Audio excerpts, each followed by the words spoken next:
സ്റ്റാഫിനെ എങ്ങനെയാണ് ഫയർ ചെയ്യേണ്ടതെന്ന് ഇത് എൻ്റെ വ്യക്തിപരമായി ഞാൻ ചെയ്യുന്നൊരു മെത്തേഡാണ്. പല സമയത്തും സ്വാഭാവികമായിട്ട് നമുക്കൊക്കെ ദേഷ്യം വരാം. ആ ദേഷ്യം നേരെ പ്രകടിപ്പിക്കുന്നതല്ല. ചില സമയത്ത് ഞാനൊക്കെ ദേഷ്യം പ്രകടിപ്പിച്ച് പോകാറുണ്ട്.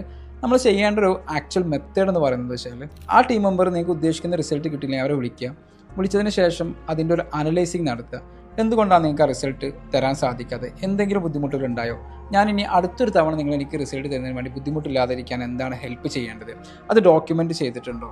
എന്താണ് അതിൻ്റെ റീസൺ എന്നത് വളരെ ക്രിസ്റ്റൽ ക്ലിയർ ആയിട്ട് മനസ്സിലാക്കിയിട്ട് അവരോട് അതിൻ്റെ കാരണം അവർക്ക് ബോധ്യപ്പെടുത്തി കൊടുക്കുക. നാളെ വീണ്ടും ഇങ്ങനെ ചോദിക്കുമെന്നുള്ളതും ചോദിക്കുന്ന സമയത്ത് ഡാറ്റയാണ് ഇവിടെ അനലൈസ് ചെയ്യപ്പെടുക, പറയുന്ന വാക്കുകളല്ല. അപ്പോൾ ഡാറ്റയാണ് അനലൈസ് ചെയ്യപ്പെടുക എന്നുള്ളത് അവരെ ബോധ്യപ്പെടുത്തി കൊടുത്തു കഴിഞ്ഞാൽ നെക്സ്റ്റ് തവണ എന്ന് വരെ എന്ത് ചെയ്യും, ഓട്ടോമാറ്റിക്കായിട്ട് നിങ്ങൾക്ക് ആ റിപ്പോർട്ട് കറക്റ്റ് ചെയ്തു. അല്ലെങ്കിൽ അവർ മനസ്സിലാക്കും എൻ്റെ ബോസ് അല്ലെങ്കിൽ എൻ്റെ മാനേജർ വെറും ദേഷ്യപ്പെടുന്ന ഒരാളാണ്, അയാൾ കുറച്ച് ദേഷ്യപ്പെട്ട് അതങ്ങ് മറന്നോളും. നിങ്ങൾക്ക് ആക്ച്വൽ റിസൾട്ട് അവിടെ പ്രൊഡ്യൂസ് ചെയ്യാൻ സാധിക്കില്ല. ഈ മെത്തേഡ് ഉപയോഗിച്ച് കഴിഞ്ഞാൽ നിങ്ങളുടെ കമ്പനി റിസൾട്ട് ഓറിയൻറ്റഡ് കമ്പനിയായിട്ട് മാറും.